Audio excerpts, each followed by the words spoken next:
오늘 이 거룩한 주일에 주의 전에 나오신 여러분들 위해 하나님의 크신 은혜와 복이 임하시기를 주님의 이름으로 축원합니다. 오늘 여러분과 함께 나눌 말씀은 예수님이 당신을 포기하셨다면, 예수님이 당신을 포기하셨다면 이란 제목을 가지고 함께 은혜를 나누려고 합니다. 이번에 태신자 작정을 했는데 우리 교인들이 다 작정을 할 줄 알았는데 한 절반이 안 되는 그런 분들만 작정하셨다고 합니다. 그래서 우리가 한 500명 정도는 이렇게 일단은 태신자로 작정을 해놓고 우리가 이렇게 기도하기를 원했는데 절반밖에 작정이 안 되었다고 그런 이야기를 들었습니다. 왜 그럴까를 생각해 봤습니다. 전에 작정했었는데 그분들이 전도가 안 되었었거든요. 저도 같은 심정입니다. 작정해놓고 몇 년째 제대로 연락도 못한 분도 있고, 그러다 보니까 이번에는 아예 그냥 작정도 안 하고 싶었습니다. 아마도 여러분 중에 그런 심정이 비슷한 분들이 아마 계실 것 같습니다. 아니면 또 우리 교회 이 2부 예배는 빈자리가 없으니까 작정을 안 하셨을지도 모르겠습니다. 어차피 이미 공간이 찼는데 무슨 뭘 더 전도를 하라는 거냐, 아마 그런 마음도 가지실 것입니다. 한번 따라 하시기 바랍니다. 그런 고민은 장로님들이 하시면 된다. 네. 여러분, 그 고민은 장로님들이 하시면 됩니다. 장로님들이 교회를 손으로 이렇게 찍하고 늘려놓으시던지 그건 장로님들이 고민하실 그 문제입니다. 여러분은 무엇만 하면 됩니까? 포기하지 않고 작정하는 것, 여러분 그것이 중요합니다. 여러분 왜 그렇습니까? 한번 역으로 이런 질문을 던집니다. 예수님이 여러분을 포기하셨더라면, 예수님이 여러분을 포기하셨더라면 여러분 어떤 심정이시겠습니까? 여러분의 운명이 어떻게 되겠습니까? 오늘 말씀의 제목, 예수님이 당신을 포기하셨더라면, 이 제목을 가지고 우리가 감당해야 할 몫을 되새기시는 이 시간 되시기를 주의 이름으로 축원합니다. 세 가지를 생각합시다. 첫째, 예수님은 우리를 계산 없이 포기하지 않으십니다. 여러분, 계산하지 않으시고 그냥 우리를 포기하지 않으시는 겁니다. 지금 이 잃은 양의 비유는 우리를 계산 없이 포기하시겠다고 하는 예수님의 그 메시지입니다. 우리 누가복음 15장 4절부터 6절 같이 읽겠습니다. 시작. 너희 중에 어떤 사람이 양 100마리가 있는데 그 중에 하나를 잃으면 99마리를 들에 두고 그 잃은 것을 찾아내기까지 찾아다니지 아니하겠느냐? 또 찾아낸즉 즐거워 어깨에 메고 집에 와서 그 벗과 이웃을 불러 모으고 말하되 나와 함께 즐기자, 나의 잃은 양을 찾아내었노라 하리라. 아멘. 여러분, 세상은 우리를 볼 때 계산하여 취급합니다. 계산해보고 가치가 있으면 귀하게 여기고, 계산해보고 가치가 없다고 생각이 들면 여러분 당연히 소모품처럼 쓰고 버릴 것입니다. 여러분, 그렇게 회사에서 죽도록 일했는데 정말 버려짐을 경험해 보신 분도 아마 계실 것입니다.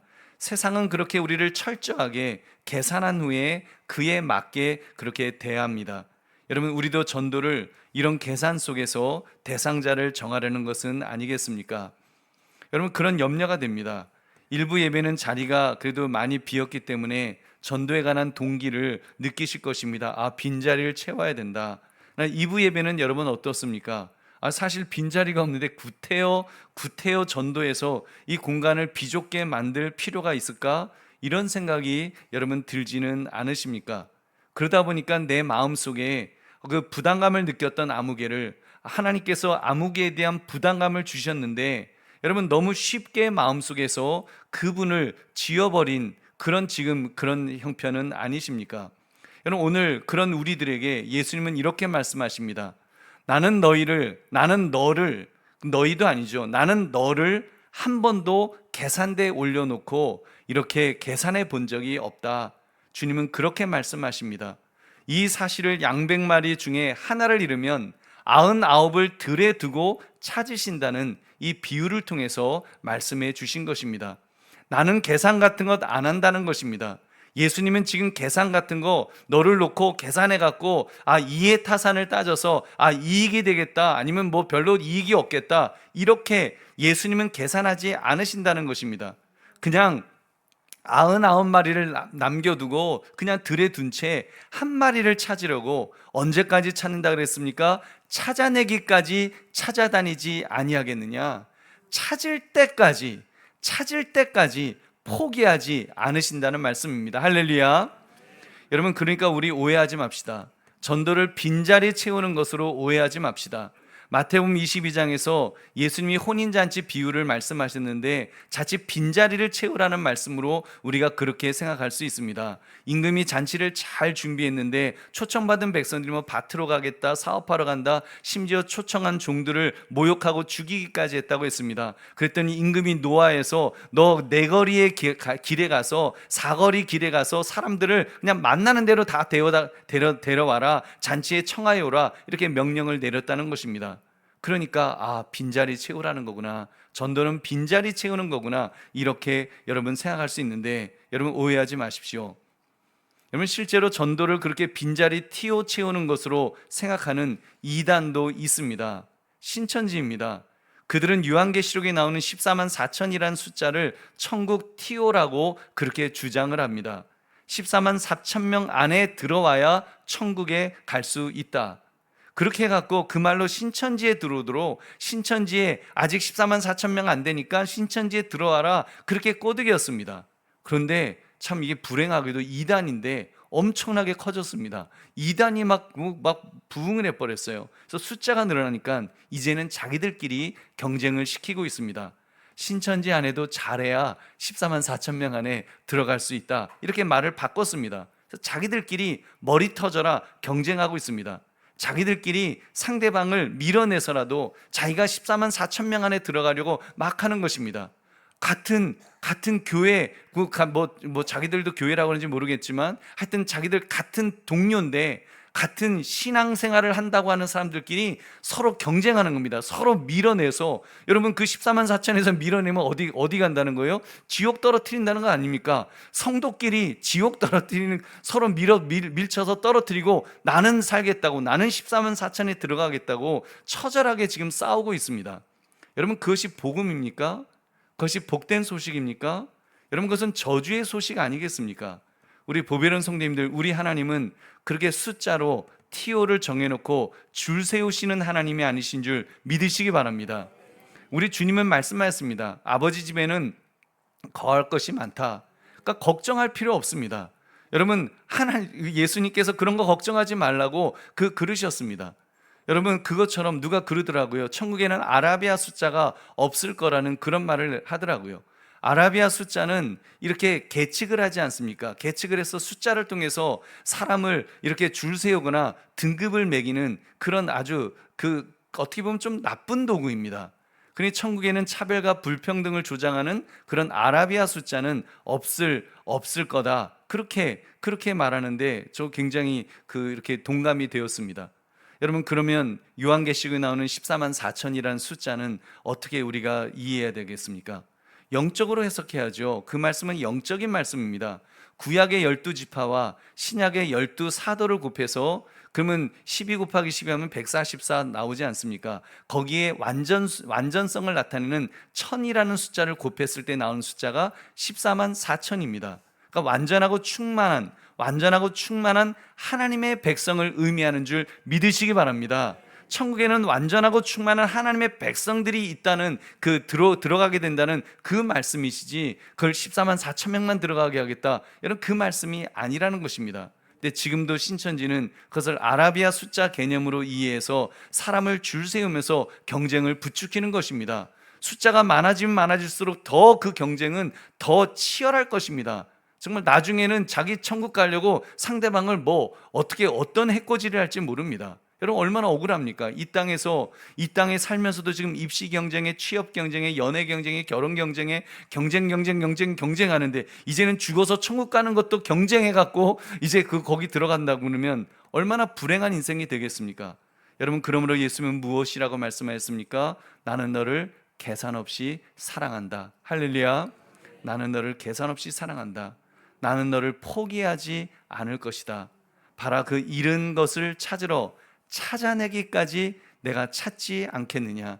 99을 내버려 두어서라도 나는 너를 찾는다라고 우리 주님 말씀하시는 줄 믿으시기 바랍니다.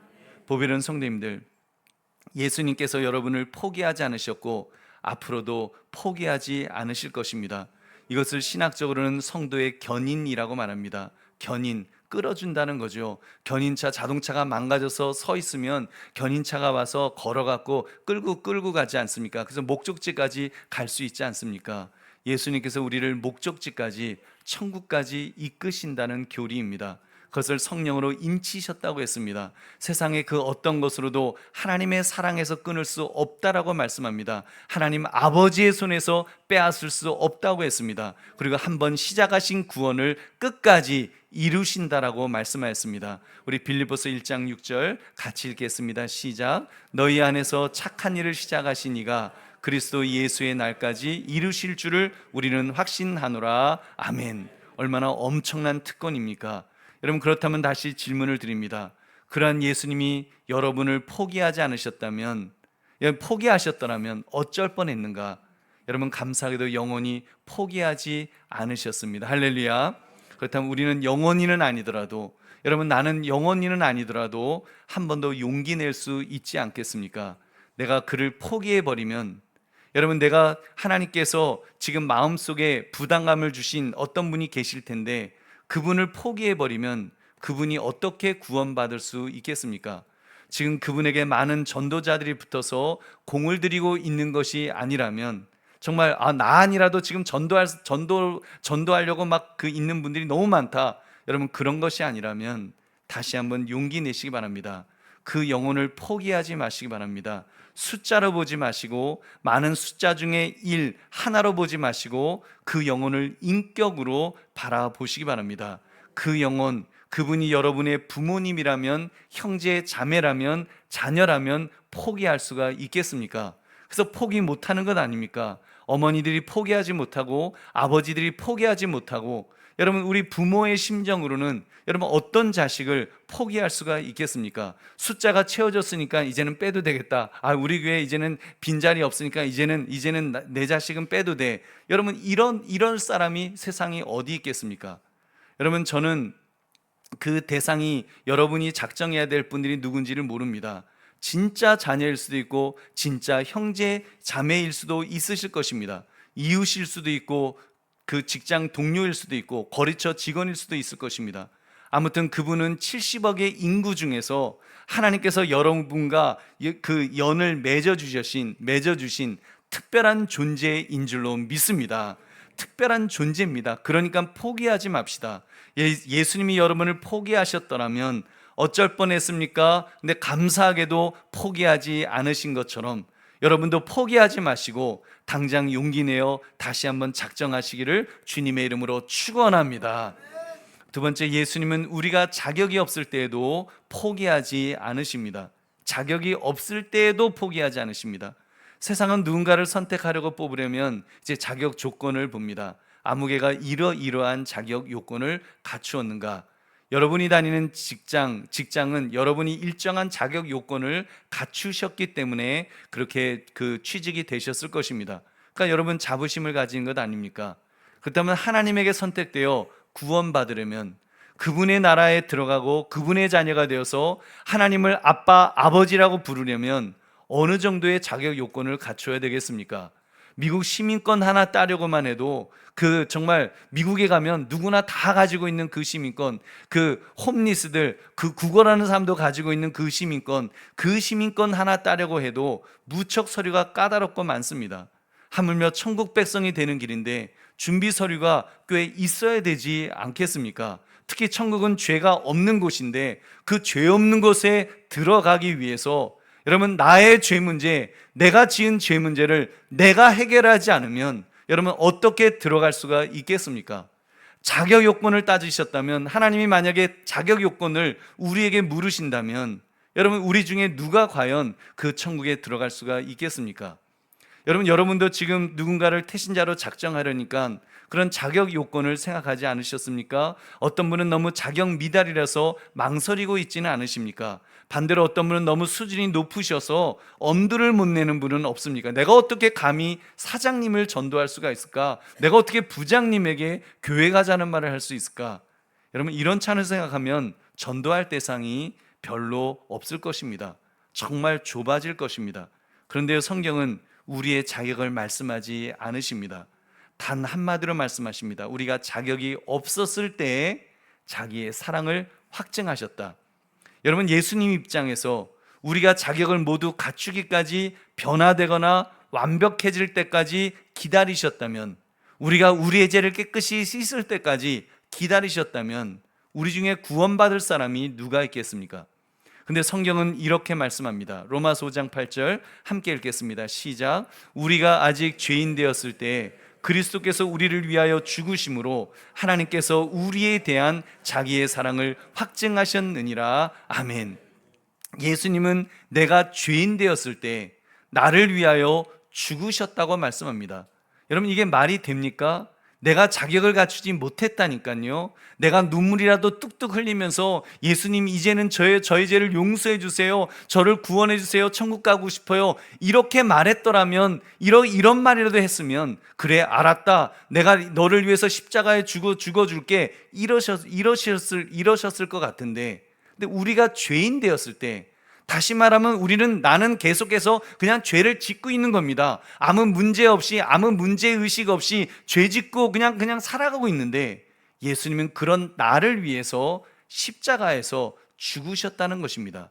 아니, 원수 되었을 때 죽으셨다고 했습니다. 로마서 5장 10절 같이 읽겠습니다. 시작. 곧 우리가 원수 되었을 때 그의 아들의 죽으심으로 말미암아 하나님과 화목하게 되었은즉 화목하게 된 자로서는 더욱 그의 살아나심으로 말미암아 구원을 받을 것이니라. 아멘.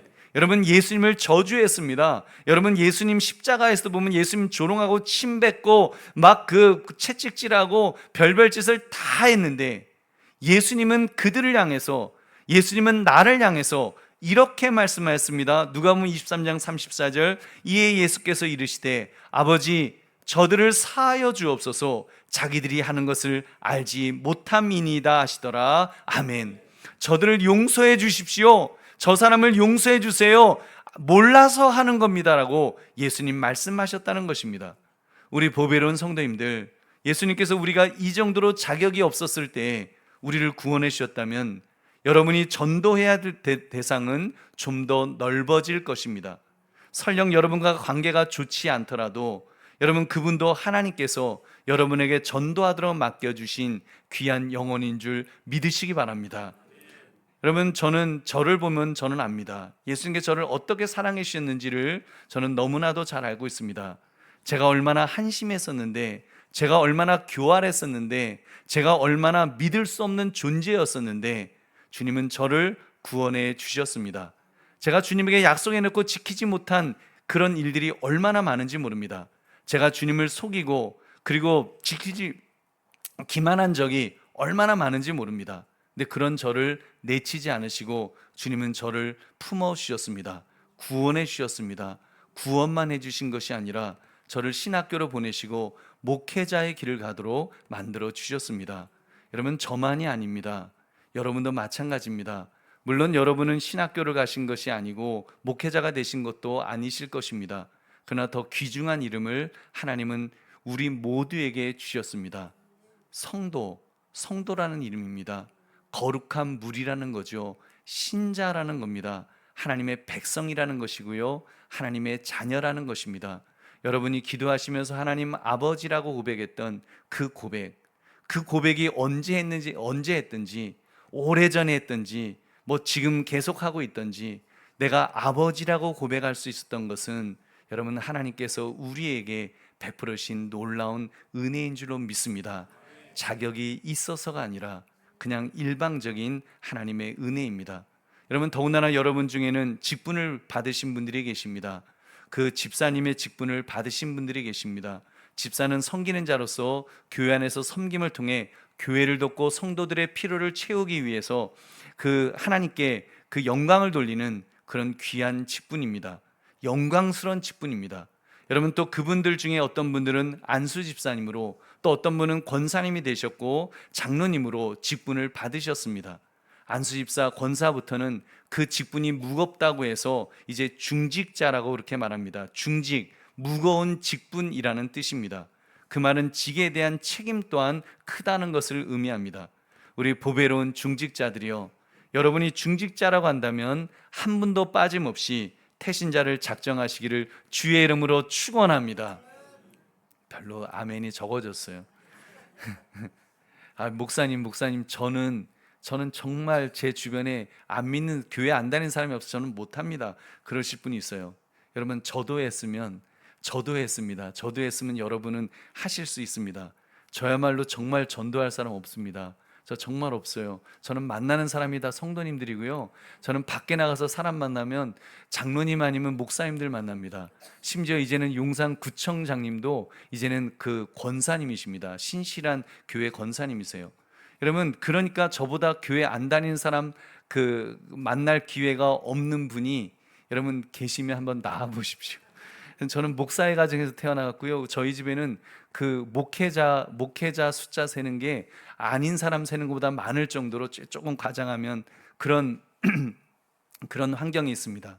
그래도 작정했습니다. 왜요? 중직자니까요. 더구나 본이 되어야 될 목사이기 때문에 저도 억지로 작정했습니다. 제가 솔직히 제가 그분들 모시올 자신이 없는데도 작정했습니다. 그래야 내가 그래도 그분을 위해서 기도라도 하게 되니까. 그래서 지금은 이제 조기 공장인데 지나가면 계속 그분을 봅니다. 그분을 보고 멀리서 봐도 이제 가서 인사하게 되고, 이제 그 작정하기 전에는 별로 부담이 좀 적은 거예요. 물론 그래도 부담은 있죠. 복음을 전해야 되는데 하는 부담은 있지만 작정하고 나니까 그 부담이 더 커진 겁니다. 그래서 더 용기를 낼 수 있는, 여러분, 그렇게 되었습니다.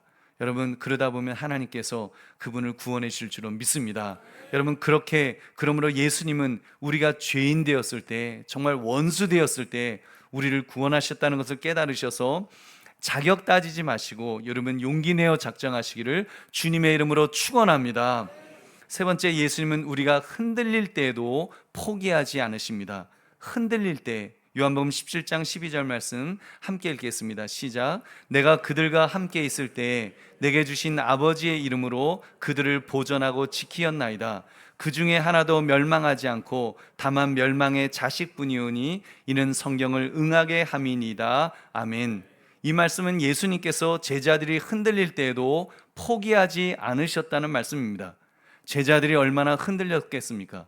여러분, 제자들이 예수님 따른다고 하면서 사실 예수님을 제대로 믿지 않았습니다. 야고보와 요한 같은 사람, 예수님이 이스라엘 나라 왕이 되는 줄 알았습니다. 자기가 좌의정이나 우의정 해먹으려고, 그리고 예수님 따라다녔습니다. 예수님께서 천국 이야기하니까 뭔 소리인지 하나도 못 알아들었습니다. 예수님께서 십자가 이야기하니까 자기들끼리 실실 눈치 보면서 어쩔 줄 몰라 했습니다. 결국 예수님이 체포되자마자 제자들은 뿔뿔이 다 흩어졌습니다. 마가복음을 썼던 마가 같은 사람은 배 혼니부를 이렇게 뒤집어 쓰고 예수님 따라가다가 으악 하고는 그 벗은 몸으로 도망갔다고 했습니다. 여러분, 얼마나 수치스러운 광경입니까? 여러분, 심지어 주는 그리스도시요 살아계신 하나님의 아들입니다, 멋진 신앙 고백을 했던 수제자 베드로조차도 나는 예수님을 절대로 부인하지 않겠습니다 호언장담했던 베드로조차도 예수님을 부인했습니다. 3번씩 부인했습니다. 심지어 저주까지 했습니다. 여러분, 예수님 말씀 중에는 아픈 손가락에 대한 말씀도 있으셨습니다. 멸망의 자식에 대한 가룟 유다에 관하여 언급하셨습니다. 그는 돈깨를 맡았던 자였습니다. 그는 도적이었습니다. 예수님의 돈을 훔치고 있었던 자였습니다. 그러기에 결국 은 30에 정말이지 헐값에 예수님을 팔아버렸습니다. 예수님께서 그에 대해 얼마나 안타까우셨으면 이렇게 말씀하셨습니다. 마태복음 26장 24절 같이 읽겠습니다. 시작. 인자는 자기에 대하여 기록된 대로 가거니와 인자를 파는 그 사람에게는 화가 있으리로다. 그 사람은 차라리 태어나지 않으셨더라면 제게 좋을 뻔하였느니라. 아멘. 오죽 안타까우셨으면 바로 그 가룟 유다를 그 얼굴을 대면해 놓고는 차라리 너가 태어나지 않았으면 좋았을 거다, 이 이야기를 예수님 말씀하셨습니다. 결국 요한복음 17장에서 이렇게 선언했습니다. 이는 성경을 응하게 함이니이다. 가룟 유다가 예수님을 판 것은 성경을 응하게 하는 것이라고 그렇게 말씀하였습니다. 이것에 대해 사도행전 1장 20절은 이렇게 말씀합니다. 우리 같이 읽겠습니다. 시작. 시편에 기록하였으되 그의 거처를 황폐하게 하시며 거기 거하는 자가 없게 하소서 하였고 또 일렀으되 그의 직분을 타인이 취하게 하소서 하였도다. 아멘. 시편 69편, 시편 109편의 말씀이 그대로 응하여졌던 것입니다. 그러니까 예수님께서는 성경을 응하게 함이었던 가룟 유다를 제외한다면 예수님께서 분명하게 선언하였습니다. 내가 그들과 함께 있을 때에 내게 주신 아버지의 이름으로 그들을 보존하고 지키었나이다. 예수님께서요 지키셨다는 것입니다. 그들과 함께 있을 때, 공생의 3년 동안 그들과 함께 먹고 마실 때, 정말 시험될 일이 많았을 때, 골백 번 내쳐버리고 싶으셨을 바로 그때에 끝까지 그들을 붙드셨다고 예수님 말씀하십니다. 여러분, 그렇습니다. 예수님은 우리를 그렇게 구원하셨습니다. 여러분, 내가 빠릿빠릿하고 빨리 철들고 빨리 깨닫고 부지런하고 성실하고 멋있어서 예수님께서 가치가 있어서 나를 포기하지 않으신 것이 아닙니다. 여러분, 흔들릴 때에도, 여러분 솔직히 말해서 지금도 흔들리지 않으십니까? 저는 솔직히 말해서 저도 흔들립니다. 제 마음속 깊은 곳을 들여다보면 정말 어린 나이가 있어서 발발 떨고 있습니다. 조금만 이라도 가슴이 쿵 내려앉기도 하고, 정말 내가 일을 할 수 있을까 의심스럽기도 하고, 그런 작은 내가 내 속에 숨겨져 있습니다. 준비되지 못한 지도자죠. 준비되지 못한 그런 사람입니다. 여러분, 그렇게 준비되지 못했지만 주님 말씀하십니다. 그렇게 흔들리는 너를, 조속간에 변하는 너를, 조속간의 마음이 이랬다 저랬다 하는 너를, 화장실 들어갈 때의 마음과 화장실 나올 때의 마음이 달라지는 바로 너를 나는 포기하지 않았다라고 주님 말씀하십니다. 할렐루야. 여러분, 주님 그렇게 말씀하시는 것입니다. 나는 너를 포기하지 않았다. 그냥 포기하지 않았다. 나는 포기하지 않는다. 언제까지요? 찾는 그날까지 포기하지 않는다라고 말씀하십니다. 여러분, 주님은 포기하지 않으실 줄로 믿습니다. 그렇다면 저와 여러분도 그렇게 살아야 되지 않겠습니까? 상대방이 약속 좀 안 지켰다고 여러분 포기하지 맙시다. 여러분, 그럴 수 있어요. 전에 작정했었잖아요. 전에 작정했었는데 그 인간 지난번에 철석같이, 정말 찰떡같이 약속을 그렇게 해놨는데, 그렇게 했었는데 약속을 안 지켰다. 내가 밥을 5번 사줬는데 밥만 땡땡땡 하시고 그리고 정말 땡땡땡 하셨다. 이렇게. 여러분, 그러니까 나는 그런 인간은 아웃시켜버리겠다. 여러분, 그런 마음 드실 수 있을 것입니다. 인간적으로 그런 마음 드실 수 있어요. 여러분, 그렇지만 보배로운 성도님들, 예수님께서 흔들렸던 나를 보시고 아웃하셨더라면 어쩔 뻔했습니까? 여러분, 흔들리는 나를 그렇게 아웃이라고 하셨다면 여러분, 우리 어쩔 뻔했습니까? 그렇게 흔들리는 나를 예수님은 포기하지 않으신 줄로 믿습니다. 여러분, 여러분도 포기하지 마시기를 주의 이름으로 축원합니다. 그럼 부디 아무리 태신자가 흔들려서 정말 너덜거릴 정도로 흔들린다 할지라도 포기하지 마시고 다시 한번 붙드시기를 주의 이름으로 축원합니다. 이제 말씀을 맺습니다. 예수님이 당신을 포기하셨더라면 어쩔 뻔하였습니까? 큰일 났겠지요. 지옥을 향해서 갔겠지요. 오늘 이렇게 경건하게 교회에 나와서 창조주 하나님을 찬양하면서 하나님을 아버지라고 고백하면서 예배드리고 있지는 않으실 것입니다. 지금 날씨도 얼마나 좋습니까? 노새 젊어서 노새, 늙어지면 못 노나니 하면서 정말 그 꽃놀이를 가면서 허무한 거품 같은 그 놀이를 즐기고 있겠지요. 여러분, 지금 여러분이 누군가를 포기하시는 순간, 태신자 작정을 포기하는 순간, 그분은 영원히 그렇게 살다가 그렇게 돌아가실 것입니다. 그렇게 가는 길은 뻔합니다. 인간이라면 모두 두려워하는, 죽을 때 눈을 감을 수 없을 정도로 두려움에 벌벌 떨게 하는 그곳을 향해서 가게 될 것입니다. 영원히 그 길로 가는 것입니다. 여러분, 그 길 가는 것을 멈추게 할 사람, 여러분, 바로 여러분입니다. 여러분이 그 일을 할 수 있습니다. 여러분이 먼저 그분들을, 첫 번째 단계가 태신자로 작정하는 것입니다. 여러분, 정말 조지 물러의 그런 기도를 보면은 그런 기도도 나옵니다. 몇만 번씩이나 하나님이 응답하셨다고 하면서 정말 자기가 작정했던 전도 대상자들, 그분들에 대한 그런 고백도 나오는데, 거기 보면 마지막에 그런 고백이 나옵니다. 생전에는 그게 응답이 안 된 거예요. 그가 그렇게 간절히 기도했는데도 생전에 응답이 안 된 줄 알았는데, 그가 돌아가신 이후에라도 하나님은 기억하시고 포기하지 않으시고 그 사람을 전도하셔서 구원하셨다고 하는 그런 이야기가 나옵니다. 여러분, 그렇습니다. 하나님은 포기하지 않으십니다. 그렇기 때문에 여러분, 하나님은 포기하지 않으시기 때문에 그 첫 번째 단계가 내가 태신자로 작정하는 것입니다. 그 이름을 적고 그를 위하여 축복하며 기도를 시작하는 것입니다. 여러분, 그것만으로 영적 판도는 어마어마하게 바뀌게 될 줄로 믿습니다. 그리고 하나님이 책임져 주실 줄로 믿습니다. 하나님이 구원하시고 하나님이 포기하지 않으시기 때문에 우리 하나님은 우리보다 더 끈질기셔서 절대로 포기하시는 분이 아니시고, 그리고 전능하시기 때문에 못하실 일이 없으신 분이기에 여러분, 하나님은 하나님의 방법으로 하실 줄로 믿습니다. 그러므로 여러분, 예수님이 당신을 포기하셨더라면 이 제목처럼 나도 태신자로 작정해야 될 분을 결코 포기하지 않겠습니다라고 고백하시는 저와 여러분 되시기를 주님의 이름으로 축원합니다. 여러분, 오늘 우리 강구 시간에 우리가 이제 지난주에 작정하지 못한 그런 분들을 우리가 작정하는 시간을 다시 한번 가지려고 합니다.